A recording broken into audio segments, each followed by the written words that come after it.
He lost his wife and had nowhere left to go. With 2 kids, he returned to his late father's house, the one he swore he'd never enter again. Watch what happened when the past came back to life. Subscribe and tell me in the comments. Where are you watching from? John Marshall had always been a man who believed in the weight of work. His hands, hardened by decades of holding tools, were the kind that built homes for others, but never quite managed to build one for himself. At 42, he carried more years of disappointment than triumph, and though his shoulders were still strong, they sagged under the invisible heaviness of unrealized promise. He had once been full of ambition, eager to create a construction business of his own, a small but honest company, where he could work for himself and pass something down to his children. But the years had not been kind.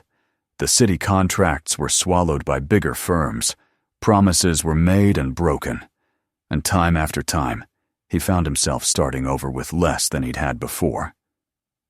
He lived now on the outskirts of a town that never really felt like home. The apartment was small, its wallpaper peeling in long, tired strips, and the hum of the neighbor's television bled through the paper-thin walls each night. The windows rattled when trucks passed, and the floors creaked under the smallest step. His wife, Lisa, never complained. She had a gentle kind of endurance that quieted storms rather than challenged them. When money was short, she smiled and said they still had each other.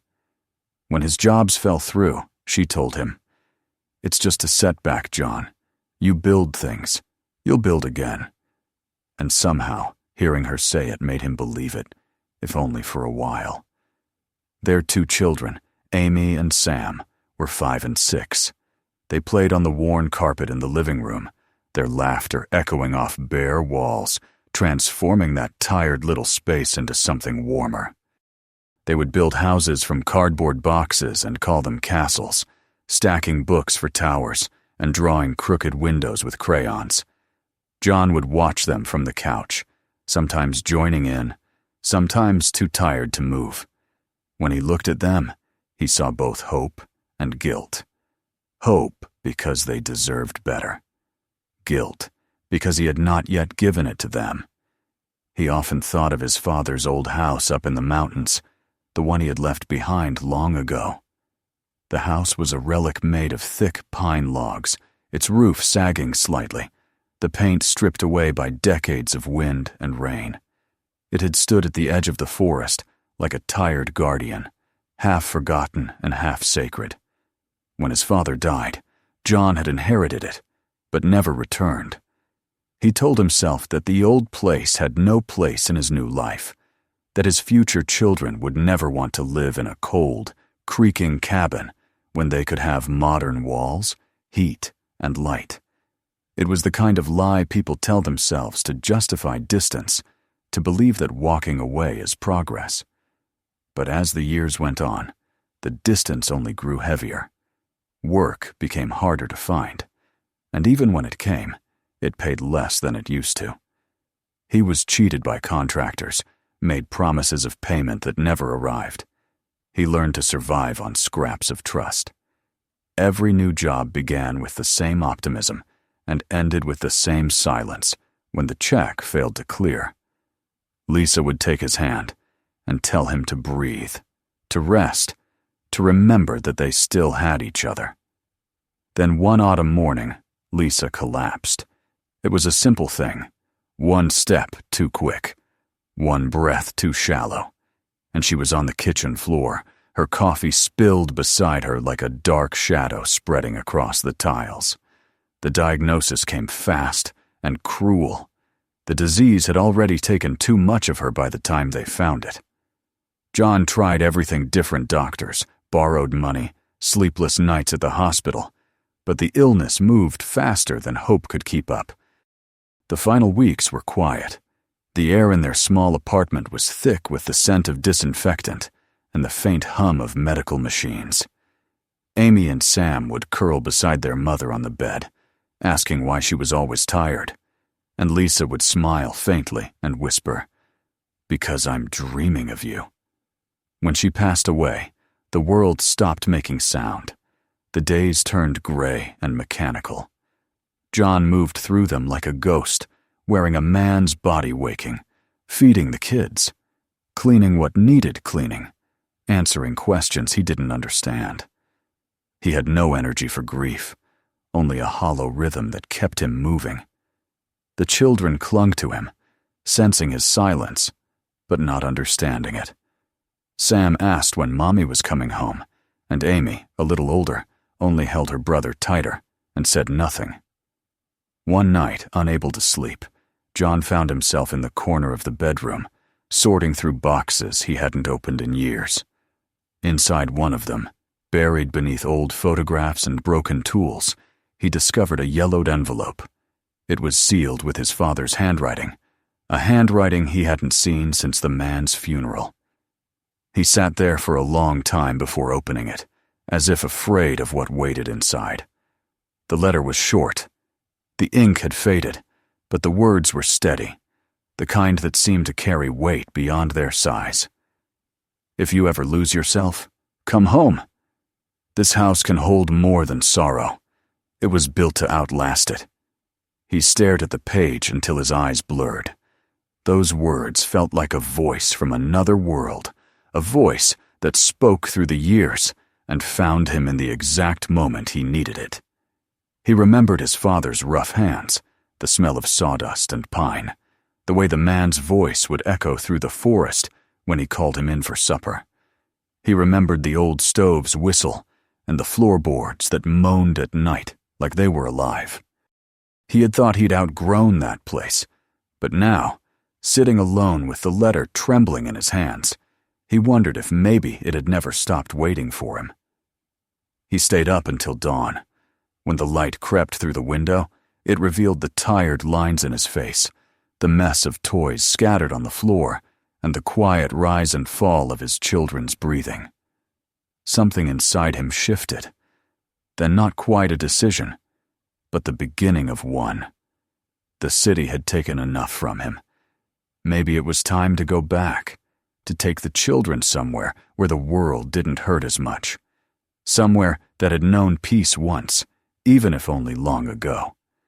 By the end of that week, his mind was made up. He sold what he could, packed what mattered, some clothes, a few tools, the photo albums, Lisa's wedding ring, and loaded the rest into his old pickup truck. Amy watched silently as he tied down the boxes, her small hands clutching her brother's jacket. "Where are we going?" she asked. John knelt, brushing a strand of hair from her forehead. "Home," he said. "To Grandpa's house." She frowned, trying to remember a place she had never really known. "Is it far?" He smiled weakly.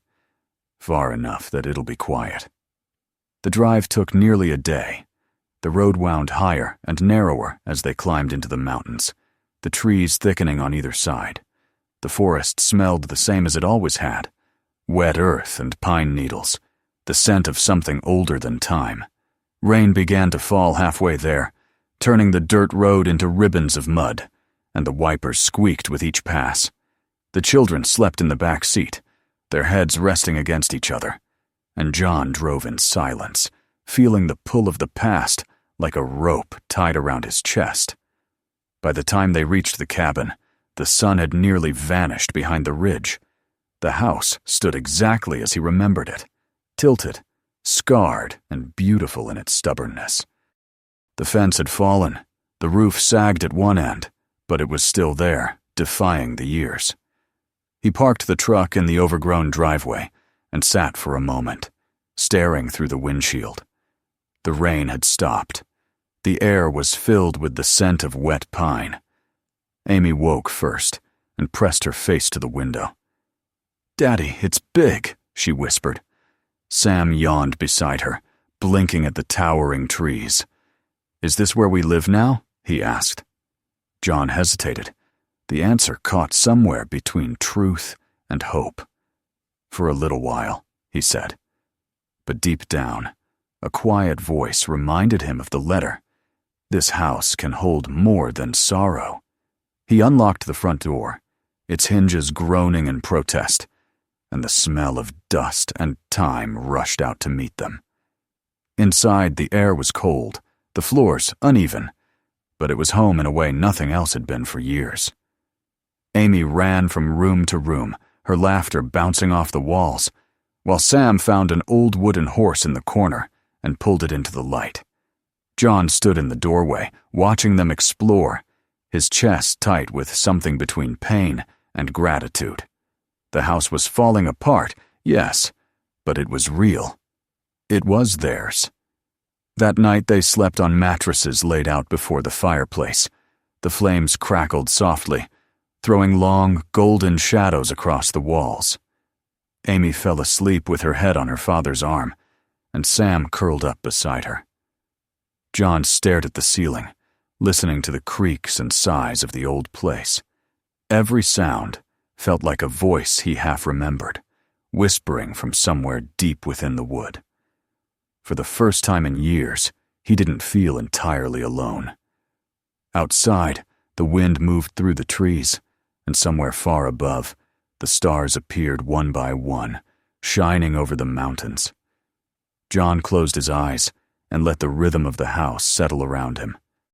The road that had led him here was lined with loss, but as the fire burned low and the children breathed softly beside him, he felt something stir again, a fragile, unfamiliar thing. It was hope. And though he did not yet know it, that night would mark the beginning of everything that followed, the slow rebuilding, the quiet healing, and the discovery that sometimes the only way forward is the way back. Morning came slowly in the mountains, spreading through the valley like a memory returning to life. The fog was still clinging to the trees when John woke, his back sore from the hard floorboards, and his body still carrying the heaviness of too many sleepless nights. The fire in the hearth had died down to a whisper of ash, but warmth lingered in the air, mingled with the scent of pine and smoke. Amy was still asleep, her small hand resting on her brother's shoulder, while Sam had rolled onto his side, one leg thrown over a blanket. For a moment, John didn't move. He just sat there in the quiet, listening. The cabin made its own kind of sound, a gentle symphony of creaks, sighs, and faint echoes that seemed to come from the bones of the house itself. It was as though the wood was breathing, as though it remembered him. He went outside to breathe the morning air. The forest stretched endlessly, damp and rich, and for the first time in years, he felt something steady beneath his feet. Soil, not concrete. Dew hung from the tall grass, glistening in the first light. The roofline of the house looked worse from the outside. One corner had sagged, the shingles curled upward like dead leaves. The porch steps groaned under his weight, and the door leaned slightly off its hinges. Yet there was a strange dignity to the place. It had endured. Like his father once said, wood never forgets who shaped it. By the time the children woke, he had already cleared some of the fallen branches near the front and stacked them into neat piles. Amy came running out barefoot, her hair tangled, and Sam followed with his toy horse clutched in one hand. They both looked around as if the world had suddenly expanded.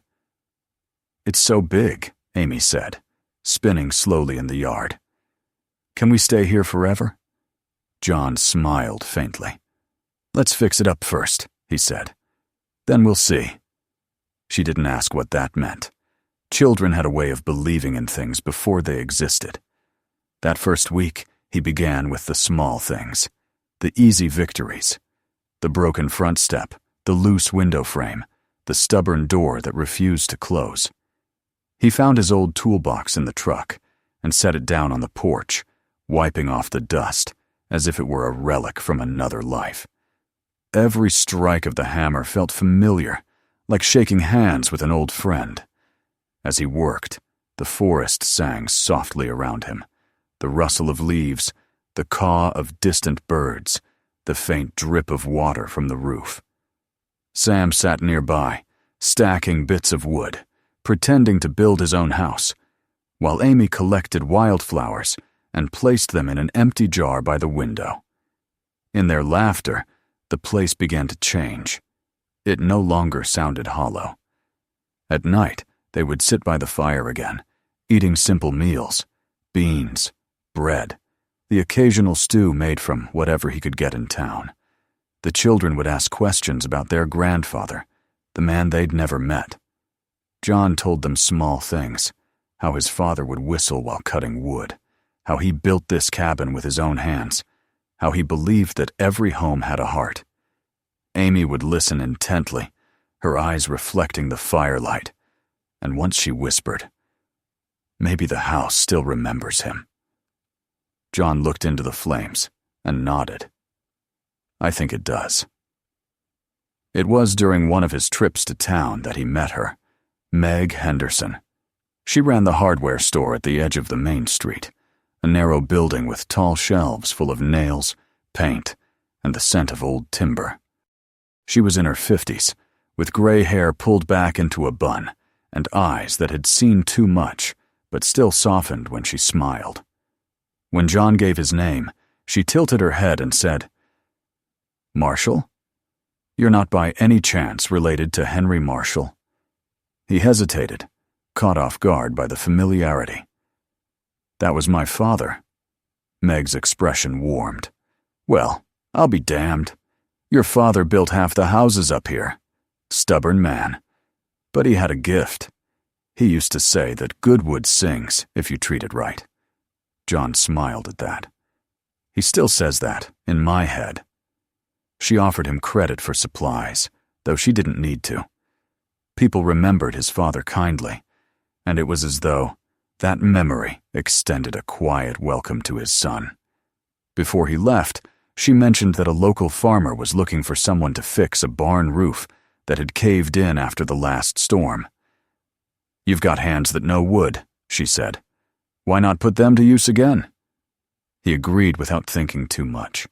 It was just one job, he told himself, just enough to buy more boards for the cabin. But the work went well, better than he expected.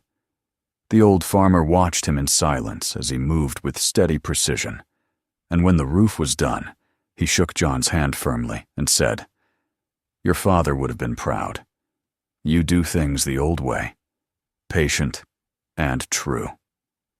A week later, another neighbor called about a porch that needed fixing, then another. Soon his days took on a rhythm. He would wake early, feed the children, leave them under the care of a kindly widow who lived 2 miles down the road, and drive into town for work. The smell of sawdust and fresh-cut wood filled his truck again. The sound of hammers and saws returned to his life like a song he thought he'd forgotten. Each project, each repaired board, seemed to rebuild a part of himself.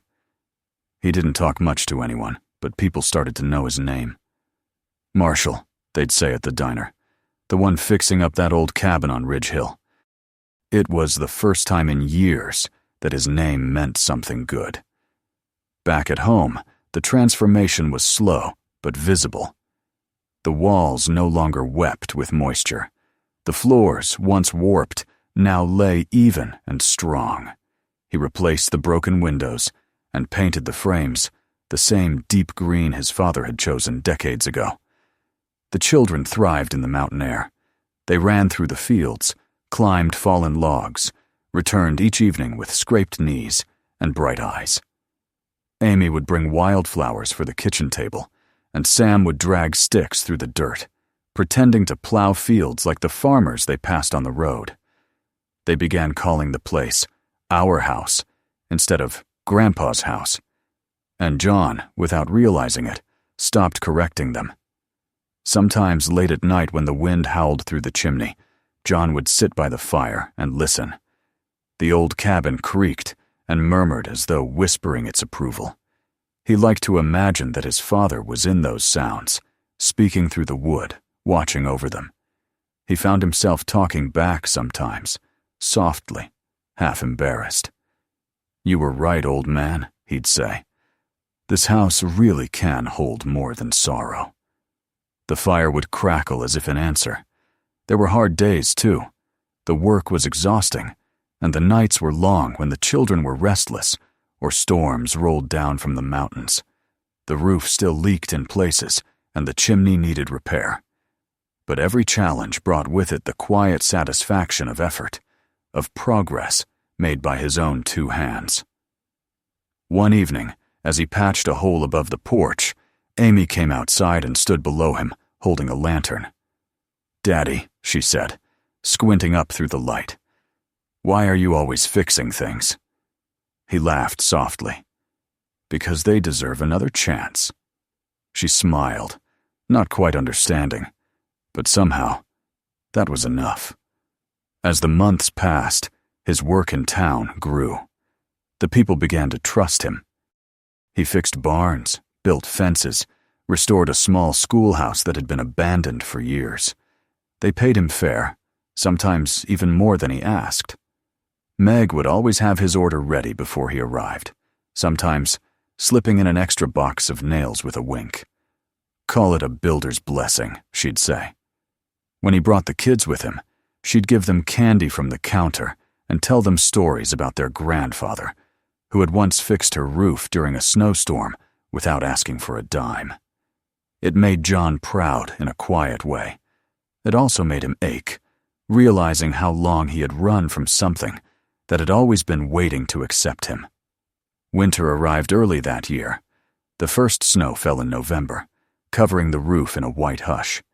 The forest turned still and sharp, the air thick with silence. Inside, the house was warm and bright. The children hung paper decorations near the window, and John built a new set of shelves for Lisa's old books. One night, while the snow was falling heavy outside, Amy curled up beside him and said, "I like it here. It feels like the house is alive." He looked at her, wondering how a 6-year-old could sense something so true. "Maybe it is," he said. "Maybe it was just waiting for us to come back." As the fire burned low, John sat watching the snow pile against the window. His reflection stared back at him, a man older, rougher, but finally at peace. The letter from his father was tucked in a small box by the bed.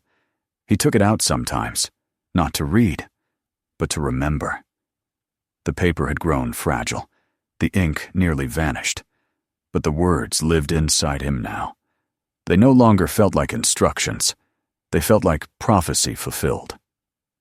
One evening, after finishing another long job in town, he parked his truck at the edge of the property and stood for a while before going inside. The cabin glowed faintly from within, golden light spilling through the windows. The laughter of his children drifted through the cold air. And as he listened, something inside him loosened, a knot that had been tied for far too long. The home he had once thought too small for his dreams had grown larger than any dream he'd ever had. That night, when Amy and Sam were asleep, he found an old photograph in one of the drawers. It showed his father standing beside the cabin, hammer in hand, a young John barely visible near his knee, holding a tiny wooden mallet. The memory washed over him like a tide he couldn't resist. He placed the photo on the mantel above the fireplace and whispered, "You were right, old man. This house, it really did outlast everything." The firelight flickered against the frame, and for a heartbeat, he could almost see his father smiling. Outside, the wind carried through the trees, the same sound it had made when John was a boy. It was not mournful anymore. It was steady, alive. The voice of the forest, the whisper of the wood, the echo of generations bound by hands and hope. He sat in the quiet and let that sound fill him. It was no longer the noise of an empty house, but the song of a home reborn. And as the fire dimmed, John realized that for the first time since Lisa's passing, he wasn't living among ghosts. He was living among memories that breathed. The cabin had accepted them, and in doing so, had given them back to life. The mountain no longer felt like isolation. It felt like belonging. And somewhere deep in that stillness, the house itself seemed to sigh, a slow, contented sound. like gratitude, as if the years of waiting had finally ended. The winter had passed slowly, as if the mountains themselves wanted to keep the snow a little longer before releasing it. By the time spring arrived, the air was full of water and the smell of new life. Streams cut through the forest again, and the earth beneath the cabin softened into rich, dark soil. John had grown used to the rhythm of the place, the way the mornings began in silence, the frost on the windows melting into clear light, the distant call of crows, and the soft laughter of his children as they ran through the meadow. Each day began with the same quiet purpose: to build, to mend, to keep moving forward. The cabin no longer looked like the broken house they had first entered. The roof was solid now, the porch even and strong. The garden that Amy had begged to start in a patch of sunlight behind the house was already showing its first green shoots. Sam had built a small wooden fence around it, crooked but proud. Their days were simple, but for John, that simplicity carried more peace than he had ever known. His hands, once weary from work that meant nothing, now found joy in every nail he drove and every beam he raised. The act of fixing, of creating, was no longer survival. It was redemption. In the nearby town, people had begun to speak his name with the same respect they once had for his father's. Marshall, they said, the man who makes houses breathe again. His small construction business, registered under the name Marshall and Home Construction, started with only himself, but within months he had taken on 2 apprentices, young men who reminded him of who he had been years ago, before life had worn him down. He taught them to listen to the wood, to respect it, to treat each plank not as material, but as something living. If you build like it's yours, he told them, it'll stand like it belongs to the world. He didn't realize at first that he was becoming what his father had once been, a man whose work carried his spirit beyond his hands. When clients came to thank him, they often told him his repairs felt different, warmer, sturdier, as if the buildings themselves were grateful. John would just nod and smile, never quite able to explain that maybe he was grateful too. Every board he fitted, every roof he mended, was a way of piecing back together the broken parts of his own life. At home, the children thrived. Amy's drawings now covered the refrigerator, colorful houses, surrounded by tall green trees, always with 3 smiling faces inside. Sam built little models from leftover scraps of wood, balancing them on the windowsill beside the growing plants. The house was full of sound piano keys clinking unevenly as Amy learned to play. The rhythmic tapping of Sam's hammer, the whistle of the kettle, the quiet hum of life returning. Sometimes, late in the evenings when the children were asleep, John would step outside onto the porch. The air was cool and carried the scent of pine. He would look at the stars through the clearing, their reflection trembling in the dark glass of the window behind him. It was during one of these nights that he found it.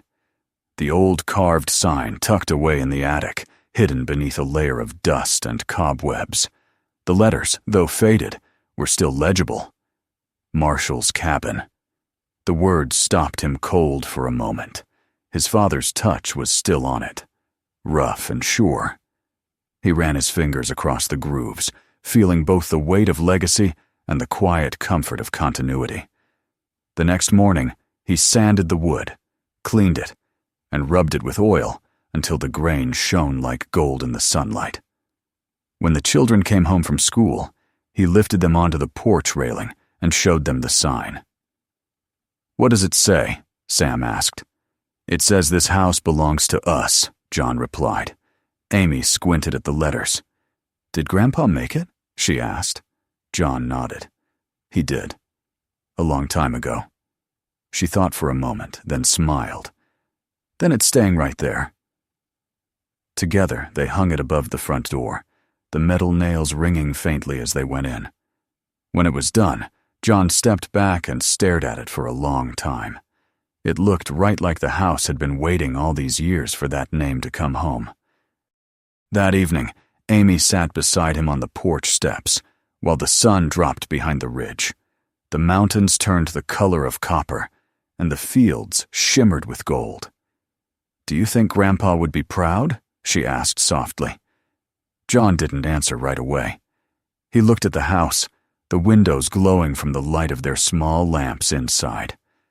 He thought about his father's hands, the same hands that had shaped these walls, the same hands that had written the letter that brought him back here. Finally, he said, "He'd be proud of you two, because you brought this house back to life." Amy leaned her head on his shoulder and whispered, "But you built it." He smiled and shook his head. "No, honey, the house built me."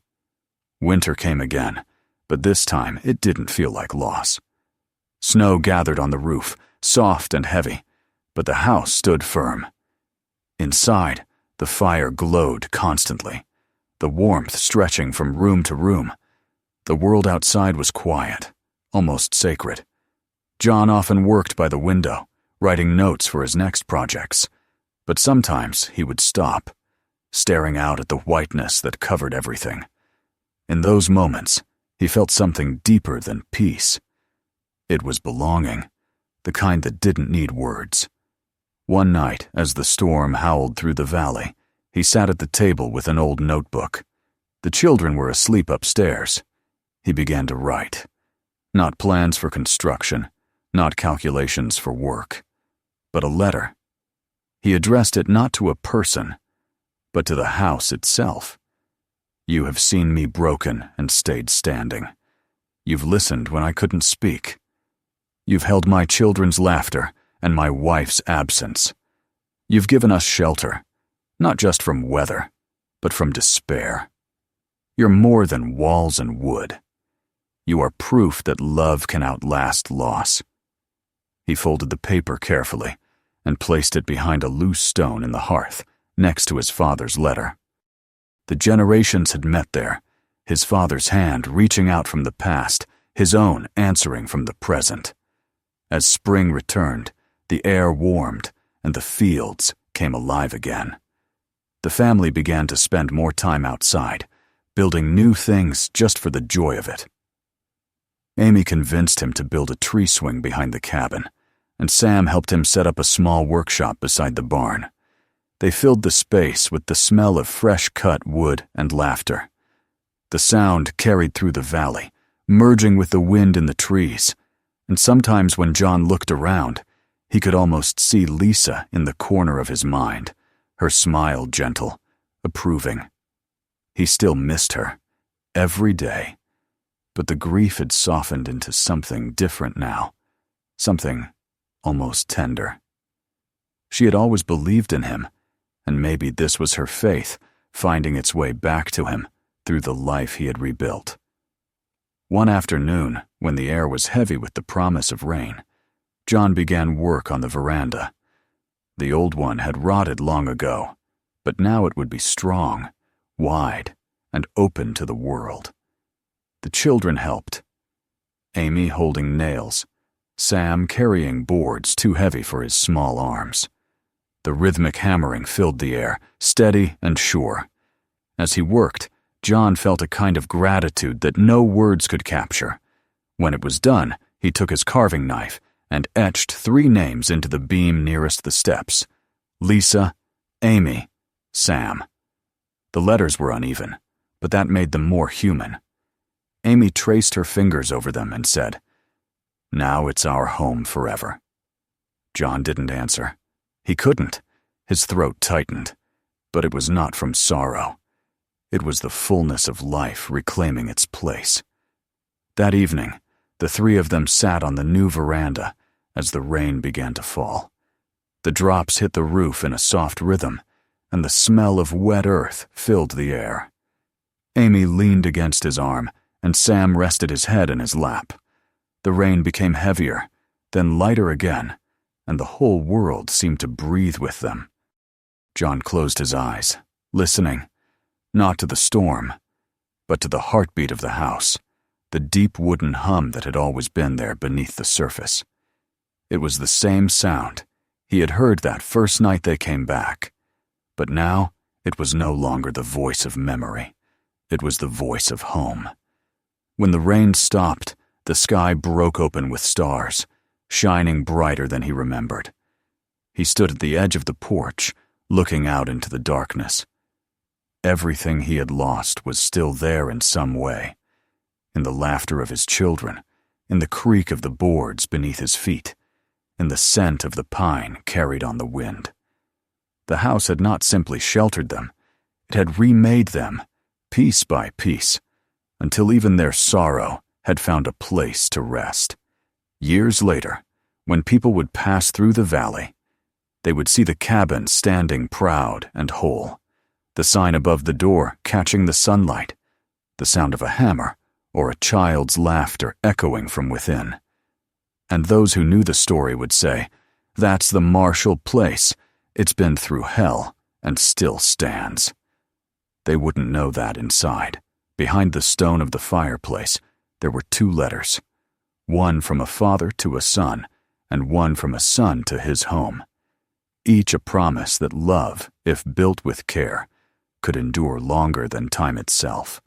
That night, long after the children had gone to bed, John stayed on the porch. The moonlight spilled across the wood, and the mountain wind whispered softly through the trees. He felt the years behind him like a gentle hand on his shoulder, steadying, not heavy. Somewhere deep within the walls, the old house breathed again, warm and alive. And in that stillness, he finally understood what his father had meant all those years ago. A true home is not built once. It builds you back, again and again, until you become part of it. The stars shone quietly above the ridge, and the house stood strong beneath them, no longer a monument to what had been lost, but a testament to what had endured. The night was still, but inside those walls, there was the soft sound of life, of wood expanding in warmth, of laughter remembered, of hearts that had found their way home. And for the first time in his life, John Marshall felt that he was exactly where he was meant to be.